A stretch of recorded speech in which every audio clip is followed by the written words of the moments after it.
Underdrive, overdrive. Overdrive, front end. Front wheel spinning faster than the rear wheel. Overdrive. Underdrive. Rear wheel spinning slower than the front wheel.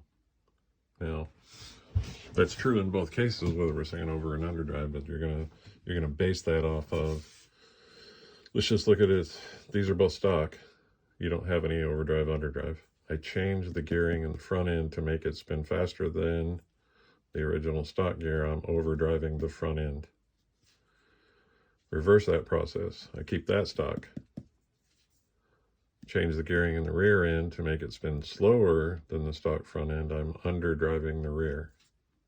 You can do both at the same time and end up with a larger disparity between the two, and you get a combination of the percentage of how much front overdrive, how much rear underdrive, to end up with a total overdrive underdrive combination. That's the advantage. Tighter turning radius. If I'm spinning the front faster and my rear is dragging a little bit, it has the benefit of tighter turning radius versus both of these spinning at the same speed in the vehicle, especially with both differentials locked, having a push because they're spinning the same speed, all four tires turning at the same time. Not really any differential effect, so turning radius is pushy. If I drag this rear a little bit, slow it down versus the front, it tightens that turning radius up. Another advantage, climbing. When I'm going up and this front end spinning faster than the rear, I'm dragging that rear a little bit. I don't get as much weight transfer because the front's constantly trying to pull, and helps keep the front end planted, helps keep more traction on the front end, helps you get up verticals a lot easier.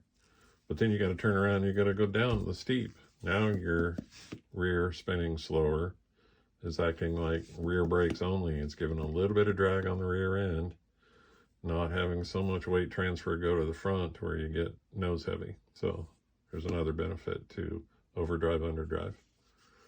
You can absolutely go overboard with this to where you have a huge amount of overdrive or a combination of overdrive, underdrive, and getting really high percentage. And yes, advantageous to turning radius. Yes, advantageous to climbing. Not so advantageous to trailing the truck to the next obstacle because you're really dragging the rear end. It's almost like you got the rear brake stuck on, or the emergency brake stuck on. You're really putting a lot of load on the drivetrain, trying to drag the rear of the truck around all the time. Yes, it's still turning, but it's pretty close to acting like dig, which is where the rear end is totally locked up while you're driving the front. That vertical climb aspect, I have a pretty cool demonstration with a soft sprung little 24 scale where you can literally watch the vehicle as it starts to move forward squat that front end back down. Normally I have rubber bands, one rubber band up front to keep the front end pushed down on this. But for this demonstration, I can show you, watch the gap between the wheel well and the tire as we start dragging this thing. See it get smaller? And I'll back it up and it'll open back up. I don't know if you can see that. Let's try and get lower on it. See it squat down?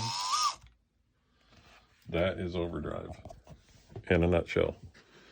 Very advantageous climbs. Helps with the turning radius if you're trying to get a tight gate. I don't do competition, so I don't know if it's really that advantageous. But definitely helps you maneuver them around the rocks and helps with the climb. So that's what I know about overdrive, underdrive. This one's got about 20%. I have a little bit in the front and a little bit in the rear for a combination thereof. This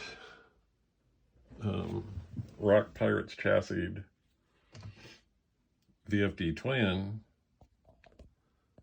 it's got 40% on the high end, and it's a bit excessive. Has 6% on the low end on the shiftable transmission.